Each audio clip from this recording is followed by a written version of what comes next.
my third slide. Okay. So here we're talking about motivation. When I got here, I began to say to myself, I thought of the word motive. Motivate. What's your motive? I mean, what is your motive? And you know, here we're talking about being by we set higher purpose. You know, somehow by the time you learn, it doesn't and no end to learning. There's no end to learning. You get to levels and levels. They're fundamentals, but like I said at the beginning, whatever your hand finds to do with all of you. Give it your best shot. Don't do it shoddily. Because if you do it shoddily, you will not learn well. Therefore, you will not serve well. It will not be useful service. These things happen concurrently. It's never, oh, when I get to this time, I'll learn this one. No, they happen at the same time. And that's what I'm saying, even in the career or call, whether they're together or you found two of them at the same time or one after the other. If you have a mindset of, I'm going to give my all, whatever I'm doing. And that's why I brought the issue of even those that are doing evil. When they give it their all, I mean, Jesus told the story about the shrewd servant. Someone was doing bad, he had done bad. And when he heard his master was coming with a reward that he's not happy with, he knew what to do. I mean, this is someone that we would term very treacherous, someone that would term very bad. But Jesus commended him. Why? Because that he found himself to do, he was doing it well. In quotes. So it's like, oh, this is a good example. This man is living by example. So we're saying set higher purposes in every level where you are leading. Set high purposes. Don't just stay in one place. That means you two are growing. I want to point that out, that in giving useful service, please bear in mind it's for your own good too. There's something you are getting out of it. It might not necessarily be money. Money is not the only reward. Yes, it's the very big one we can see easily. But there might be other things. Satisfaction. We have talked about satisfying work. We have talked about you making good money. Of course, we've said that good money is relative, very relative. But whatever it is you are doing, let it bring that satisfaction. It can bring satisfaction to you. Also, we are saying here, hey, as you are leading people, because we're talking about giving useful service, they're not giving useful service just to yourself, they're giving it to the next person, to the next people, a people that come to you, a people that you find. Please be aware that a lot of mistakes will be happening. Do appreciate that. Do accept, and like we said, be quick to fix the mistakes where there's a need. And also, we are here saying, because you are dealing with other people and even yourself, you know, we need someone. God said, love your neighbor as yourself. Listen, and listen. Be how do we say it now? Be aware of your environment. Be aware of what is needed. Listen to the next person. You know, we've been here for some weeks. We're doing things together. Somehow, if you listen, you have learned. Each one of us will have learned different things because we are different people. And still, they all come to bear in making us the servant leaders that we should be. And also, we're saying, please be sincere.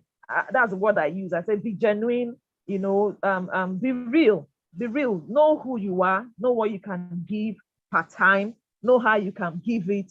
You know, don't forget motive. Why are you doing what you're doing? Check if this helps you to check who you are. You know, and it grows you, like we said previously, it grows you in the point of when we're responding, be sincere. It grows you when you want to provide, because it gets to a point you see that you think that's where it ends. No, when you start serving, when you start providing useful service, when that is your mindset, you find out that suddenly you are meeting situations and circumstances that make you go back to get trained, to grow. So that means don't be insincere. This is you. Again, we're talking about accept and fix your mistakes as quickly as you can. What does that mean? Oh, don't be afraid that you made a mistake. Don't be afraid that you fell. God will say, righteous man will fall 7 times, he will still get up from me. What does that mean? Let where you are meet up with where God is. God is our perfection. God is able to help us in every situation. If you are not real, God is the realest being I've ever met. If you are not real, because I believe that spirituality means reality. You are very realistic, but it's God's reality, meeting your own reality. Most times it's God saying, hey, I'm perfect, I'm there, I've gone through all. You exchange. In Psalm 37, the Bible says, if you delight yourself in the Lord, he will give you your heart's desires. I believe what happens is that as you delight yourself in the Lord, he begins to exchange himself with you. Then you think like him. And then First John chapter 5, verse 14 and 15 says, if you pray according to his will, he will answer you. If you know he has answered you, he has done what you're asking for. What he does when we spend time with him is that he begins to renew and he transforms us by renewing our mind. We begin to think like him. And the next thing we're beginning to know what we should do. And I think that's the only place where, you can get to, and God can show you which way in the future. Which way you don't get, there's no confusion in God. So as we're finding ourselves, as we're giving, serving, let's bear that in mind. And the final slide, please. Final slide, but let's quickly take questions before you finish the final slide. Any question? Any question? Anne, please let me check the chat. Is there any question there? Was anyone open to have any question right now? There's no question. No question. All right, finish the last slide. Okay, so we're talking about be authentic, be sincere, keep your promises. Let where you are be where you are. The truth is this: as you are going on to give useful service, because when we talk about service, we're talking about human beings. You're not going to be serving the furniture in your house. Those are tools you use to serve. You are going to rub off on people for good or for bad. That means when you are doing that, questions are going to come up. Situations are going to come up that will make you, of course, Amos 3:3 will say, two cannot work together except they be agreed. As you are serving, you are leading. Let's bear that in mind. Maybe that's why Jesus, who knows all things and understands all things. I know we think leadership means I'm better. No, doesn't mean I'm better than you. It means that I have taken time to know something I can serve you with. May I serve you? So in our bid, as we're going on, we're saying here, please try to understand people.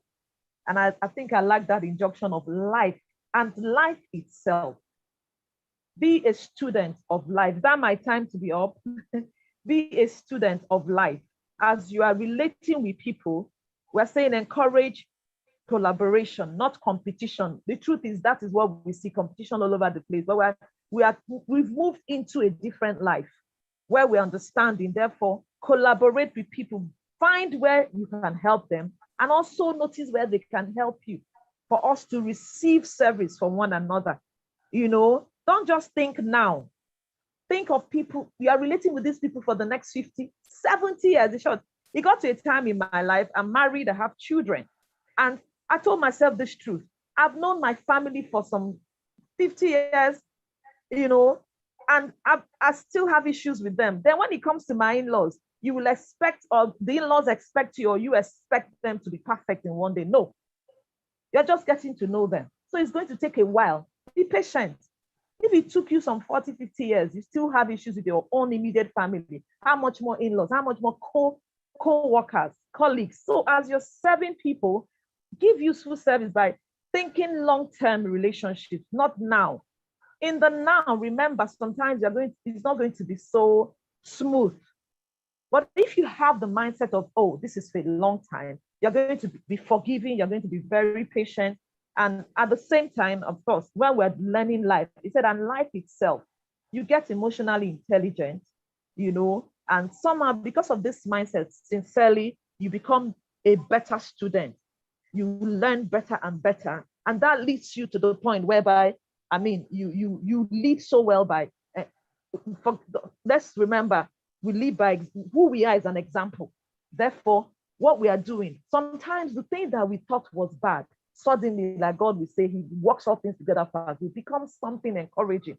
Why? Because at a point where emotionally intelligent, which also brings us to the point of forgiving one another, whereby we forgive, whereby we realize that, hey, this person could have done this, but didn't mean evil to us. Because we're serving, we suddenly realize, hey, we are more patient, we are more accommodating, we understand people better. And even when we don't understand, because we're Christians, we tend to want to pray for one another. so that whatever the situation is, it's dispersed. Yes, I know some of us are still at the level where it's tough for us to just understand that people are not meaning us evil in life. It's not always, like that. So many times in our lives, it's actually for good. People are wanting the best for us. And maybe that is why when they push us, it looks as if, oh, this is tough. But it's actually for good if we look at it, So we encourage one another. We find ways. There are so many ways in which we do that. But if we don't have the mind of that, we're serving people. We want to provide useful service. We could break the relationship, and that's where it ends. And we go to the next one. The next one. For how long are we going to do that? For how long? But here we are. We've been in what we're doing together for some weeks. Week in, day out, week in, week out. Even the book club. Somehow we show up, and whatever good or misgiving, the truth is, at the end of the day, because we're considering the next person, we're accommodating the next person, we're willing to give another chance, we become better. So I don't know. Let me, let me stop there. And great. We have just 1 more minute to go. Any question? If anyone has any question on all what we've shared, the key thing at the end of the day, useful service. Like I always say, the biggest thing I learned from management school when I went to do my MBA is that quote or that saying by Peter Drucker. And Peter Drucker says that the essence of any organization is not within that organization, but outside of the organization. Yes. The essence of your being is not within you, but what you provide for everyone around you. That is the essence. We are not here for ourselves, right? Even though we're here for ourselves. We're not here for ourselves, even though we're here for ourselves. Because everything that takes place within me is for the essence of service. That is the only way we give glory to the one who has created us.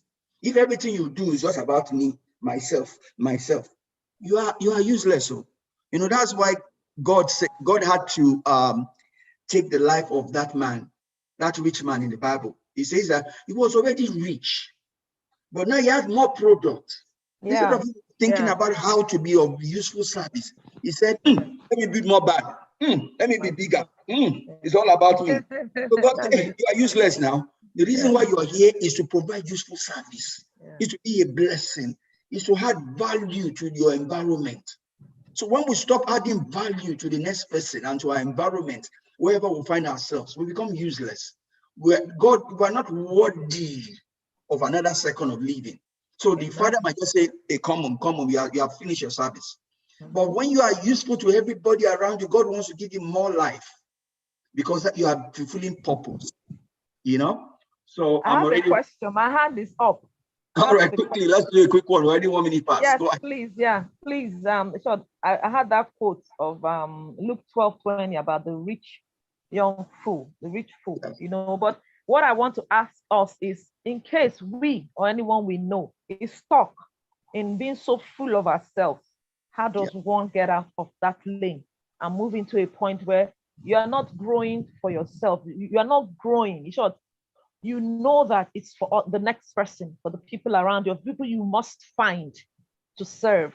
How do you leave that lane of selfishness, of self-centeredness, and move into the lane of grooming yourself? That actually motivates you to get up and go for the next person. For yourself, you might sit down there and be wasting time. But in case you're at that level where, there are different levels, you might do well in level 1, class 1. And suddenly you get to class 10, you become a fool, a foolish man.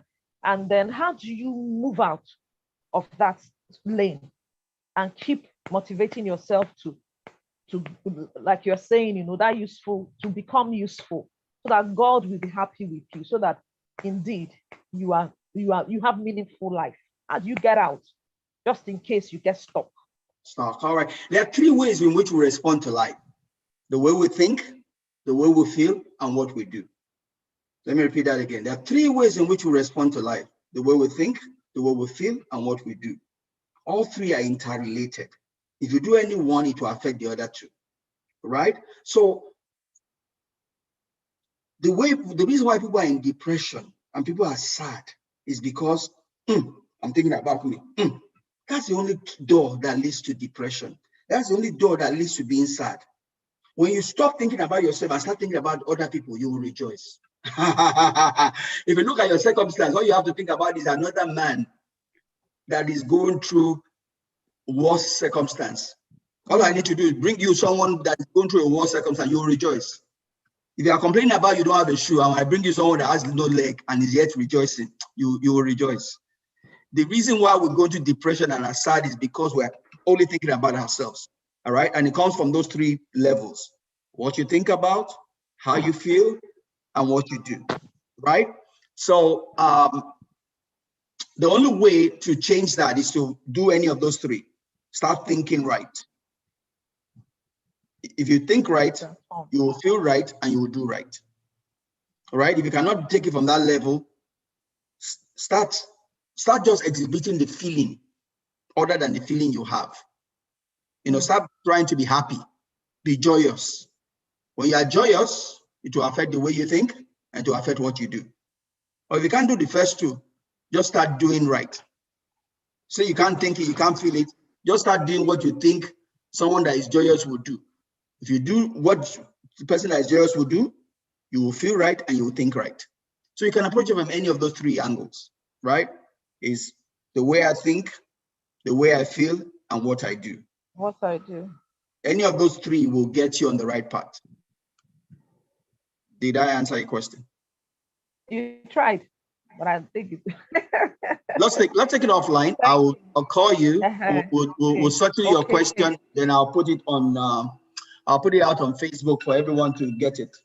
But let's just shorten it so we don't hold people back. We're already 5 minutes past when we should be closed. All right. Thank you, everyone. I love you all. We'll see you next week Sunday. We'll be going to chapter 3. Good job, sister. Thank We'll do chapter 3 for 2 weeks. Thank you. So have a good one. God bless you. Forgive me. Extra 5 minutes. Bye-bye. Bye.